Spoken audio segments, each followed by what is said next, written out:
अरे चड्ढा अंकल, आप ऐसी कैसी बातें कर रहे हो? मैड मैक्स और मेरा कुछ बिगाड़ सके, ऐसा कुछ हो ही नहीं सकता। आप मेरी टेंशन मत लीजिए, मुझे कुछ नहीं होने वाला। आप अपने घर जा सकते हैं। आपकी मेहरबानी बताने के लिए। अरे देखो बंटी बेटा, तुम्हारे दोस्त भी ने मेरी बेइज्जती कर दी। अगर मुझे पता होता तो मैं उसके घर में कभी नहीं जाता। ये मेरी बेइज्जती कर देगा। उसने मुझे बिना वजह पीटा। मैंने पूछा कि बेटा मुझे क्यों पीट रहे हो? उसने कहा कि आप बैड अंकल हो, इसलिए मैं तुझे पीट रहा हूँ।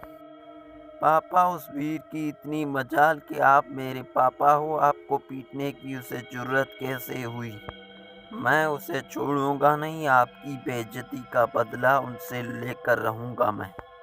आपकी बेइज्जती करने के बाद मैं उससे कभी भी अब बात नहीं करूंगा पापा। अरे बंटी, मैं तो ऐसा ही चाहता हूँ कि तुम उससे कभी भी अब बात न करो। बंटी और वीर की दोस्ती टूटेगी तो मुझे बहुत ही ज़्यादा सुकून मिलेगा। फिर बंटी वीर के दादाजी को यह सब कुछ बताता है। अरे दादाजी, आप अपने वीर को समझाइए। उसने मेरे पापा को बिना वजह पीटा है। मैं अगर चाहता तो अपने पापा का बदला वीर से लेकर रहता, लेकिन मैंने ऐसा कुछ नहीं किया। इसलिए मैं आपके पास सीधा चला आया वीर की शिकायत को लेकर। आप वीर को समझाइए कि ऐसा न करे, वरना मैं उससे बात करूंगा अच्छे से।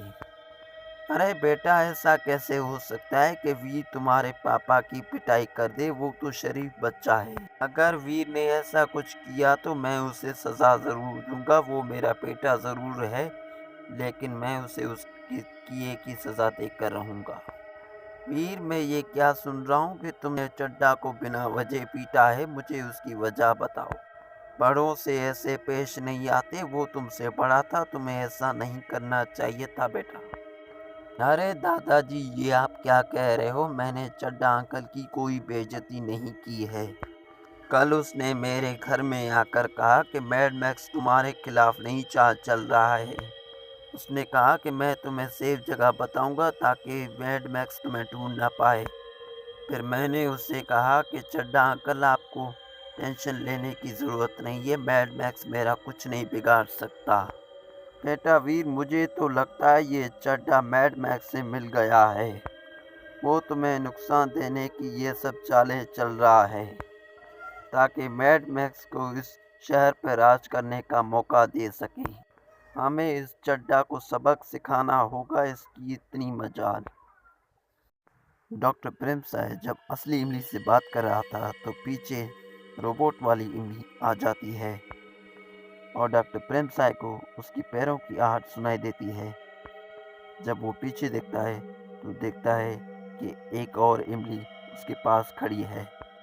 अरे ये दूसरी इमली कहाँ से आ गई? लगता है इनमें से कोई एक रोबोटिक इमली है और दूसरा असली इमली है। अरे बताओ जल्दी से, तुम दोनों में से असली इमली कौन है? अरे दादाजी, असली इमली मैं हूँ, वो एक रोबोटिक इमली है। अरे डॉक्टर प्रेम साहब, मैं ही असली इमली हूँ, वो नकली इमली है, वो रोबोटिक इमली है। डॉक्टर प्रेम साहब समझ जाता है कि असली इमली कौन है और नकली इमली कौन है। इसलिए वो नकली इमली को यानी कि रोबोटिक इमली को डीएक्टिव कर देता है। अरे इमली बेटा, मैंने तुझे पहचान लिया कि तुम ही असली इमली हो। जो मैं कहता हूँ वो तुम करो। तुम जाकर इस रोबोटिक इमली की जगह ले लो और मैडमैक्स के घर में जाओ। अरे इमली, मैं तुम्हारा कब से इंतज़ार कर रहा था। चलो तुम आ गए, चलो अच्छा हुआ। जल्दी से तुम जाओ और उस वीर की बैंड बजाओ कि दोबारा मेरे सामने आंख उठाने की भी जुर्रत न करे। ऐसा कहकर इमली मैडमैक्स को लाते मारने लगती है। अरे बस करो इमली, मैं समझ गया तुम मेरी रोबोटिक इमली नहीं हो बल्कि असली इमली हो। छोड़ दो मुझे, वरना मैं तुम्हारे लातों से ज़रूर मर जाऊंगा। प्लीज़ मुझे माफ़ कर देना। अरे तेरे प्लान के बारे में मुझे दादाजी ने बता दिया है, इसलिए हमने इमली को भेजा ताकि वो तेरी अच्छी खातिरदारी कर सके।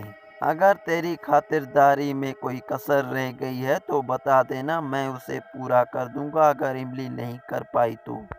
मैं समझ गया वीर, ये तेरी ही चाल थी। मैं अपनी बेइज्जती का बदला तुमसे ज़रूर लेकर रहूँगा, आज नहीं तो कल। मैं हार ज़रूर गया हूँ, लेकिन तुमसे अपना बदला ज़रूर लेकर रहूँगा वीर।